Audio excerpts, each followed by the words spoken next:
सबसे पहले मैं प्रदीप भंडारी के पास लेकर चलूंगी दर्शकों को। प्रदीप जी, देश को लोकसभा से क्योंकि बिल पास हो गया है, बधाई के साथ अपनी बात की शुरुआत करना चाहेंगे क्या? और अभी भी अगर किसी के मन में कोई भ्रम बाकी है उसको दूर करने के लिए क्या कहेंगे? प्रदीप भंडारी।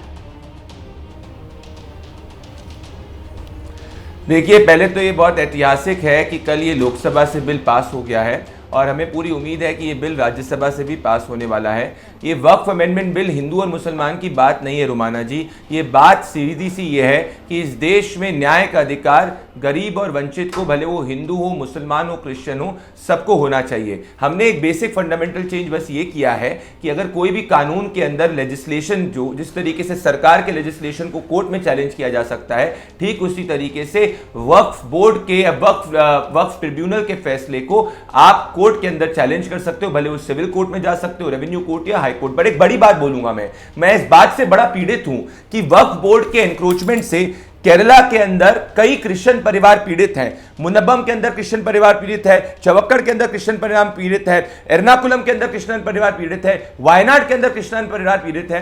राहुल गांधी पूर्व में केरला से सांसद रह चुके हैं और अब प्रियंका वाड्रा केरला से सांसद हैं। इन लोग अगर ये माइनॉरिटीज की बात करते हैं तो ना राहुल गांधी ना प्रियंका वाड्रा ने एक भी स्वर में केरला से जो क्रिश्चियन पीड़ित परिवार हैं उनके बारे में लोकसभा में बोला। ये हर दूसरे घंटे तो ट्वीट करते हैं। ऐसी क्या तुष्टीकरण हो गया कि जो सबके सामने है, जो केरला से पीड़ित क्रिश्चियन परिवार है, जो वक्फ बोर्ड के एनक्रोचमेंट के कारण पीड़ित है, जो 10-10 सालों तक केसेस चल रहे हैं, राहुल गांधी अपने आप को माइनॉरिटीज का मसीहा बनाते हैं, तो क्यों नहीं उन्होंने क्रिश्चियन समाज जो पीड़ित है केरला के अंदर, क्रिश्चियन चर्च बिशप काउंसिल ने तो ओपन समर्थन की बात करी है। यह दर्शाता है कि आज केरला के क्रिश्चियन कम्युनिटी राहुल गांधी से कंप्लीटली नाराज है। ये बड़ा गलत है। अजय उपाध्याय जी, आपने आरोप सुनी लिए और देखिए कल जिस तरीके से चर्चा हो रही थी सदन में, बार बार बीजेपी के नेताओं की तरफ से इस बात को दोहराया जा रहा था कि साहब जो 1995 वाला कानून था वक्फ का, उस पे कोई आपत्ति नहीं है, लेकिन ये 2014 लोकसभा चुनाव था और उससे पहले 2013 जिस तरीके के संशोधन इन्होंने किए, मतलब आपकी सरकार, तब जो यूपीए की सरकार थी कांग्रेस के नेतृत्व में, जो उसने संशोधन किए, इसीलिए जरूरी हो गया था ये बदलाव करना। एक तो ये प्रदीप भंडारी ने जो मामले गिनाए साहब, वहां पर भी तो अल्पसंख्यक है ईसाई, उनका दुख दर्द नहीं नजर आता है। और वहीं दूसरी तरफ जो बीजेपी लगातार घेर रही है कि मुस्लिम तुष्टीकरण के नाम पर वक्फ को इतनी ताकत दे दी पिछली यूपीए सरकार ने कि वक्फ जिस जमीन पर हाथ रख दे वो वक्फ की हो जाएगी। यहां तक कि वो नए संसद भवन वाली जो जमीन है वो भी वक्फ हथिया ले जाता। अजय जी, ये पूरी झूठ और पूरे भ्रम फैलाने की जो नफरती एजेंडा है भाजपा का, बहुमत की तानाशाही और लोकतंत्र में जो नहीं होता है वो करने का प्रयास है। काला दिवस के तौर पे पूरा इतिहास याद रखेगा, समय आएगा और इस पर भी चर्चाएं जरूर होंगी। जहां तक बात अल्पसंख्यकों के मसीहा बनने वाले लोग जो अभी लंबी लंबी यहाँ बातें कर रहे हैं, भाई बहुसंख्यक हिंदू समाज के ही कम से कम कुछ चीजों का ख्याल रख लो। आज तो टैरिफ बढ़ा दिया आपके मित्र ने, अमेरिका वालों ने, उस पर कोई चर्चा नहीं। 10-11% 3 महीने में देश का कर्ज बढ़ गया, उस पर कोई चर्चा नहीं।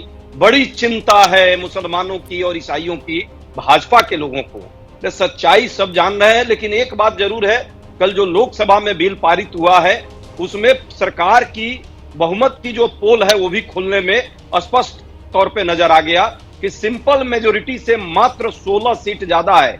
यानी सरकार कहीं ना कहीं बैसाखियों के सहारे चलने वाली है और निश्चित तौर पे आने वाले समय में ये भ्रम भी टूट जाएगा।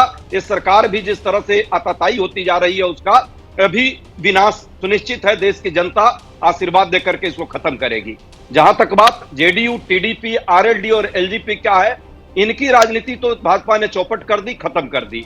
आने वाले समय में न ये घर के रहेंगे न घाट के रहेंगे और इस देश की जनता देख रही है कि कैसे आपने जो है एक बहुमत के नाम पे और सरकार में सियासत के नाम पे आपने जो है एक बड़े वर्ग को इस देश में आप हाशिए पे लाने का प्रयास किया है। लेकिन ये देख रहे हैं हम सब, मुझे ऐसा लग रहा है कि जिस मुद्दे पर चर्चा करने के लिए हम यहाँ पर बैठे हुए हैं, वक्फ संशोधन बिल लोकसभा से जो कल पास हुआ, आज राज्यसभा में आएगा, उससे बचते बचाते मुसलमान ईसाइयों की आड़ में हिंदुओं की बात करते हुए और कहीं ना कहीं ट्रम्प और टैरिफ तक पहुंचते हुए। एक मिनट, मेरे साथ यहाँ स्टूडियो में बहुत सारे मेहमान है, मुझे एक क्विक रिएक्शन सबसे लेना है, उसके बाद मैं दोबारा आप दोनों का रुख करूंगी। मैं आदेश के पास आऊंगी, लेकिन आदेश यहाँ पर ये बैठकर जो सर्टिफिकेट बांट दिया कांग्रेस के प्रवक्ता ने कि साहब ये टीडीपी को ले लो आप, जेडीयू को ले लो आप, इनकी तो राजनीति बीजेपी ने खत्म कर दी है, मतलब ये समझ नहीं पा रही है कांग्रेस पार्टी की क्या हो रहा है, किस तरीके से देश की राजनीति बदल रही है क्या? नहीं समझ पा रहे हैं। देखिए ये बात सही है कि जो अमेंडमेंट्स सुझाए थे टीडीपी ने और जेडीयू ने और एलजेपी ने, वो सब सरकार ने शामिल कर लिए हैं उसमें और एक फेस सेविंग दी है तीनों ही पार्टियों को, क्योंकि इसी साल के अंत में बिहार में चुनाव है और एलजेपी और जेडीयू के लिए चुनाव काफ़ी महत्वपूर्ण है। तो मुझे लगता है कि उन जो सुझाव थे उनको इकट्ठा कर लिया। लेकिन मैं इसको अगर राजनीतिक रूप से देखूँ इस बिल को, तो मुझे ऐसा लगता है कि एक साल के बाद इंडिया अलायंस इकट्ठा दिखाई दी है। 240 नंबर जो आया था उसमें 232 वोटें इनके खिलाफ पड़ी हैं।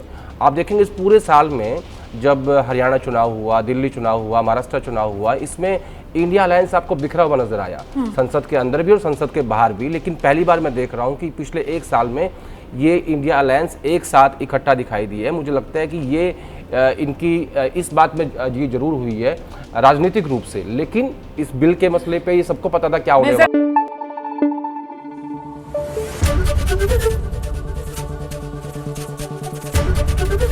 एबीपी न्यूज आपको रखे आगे।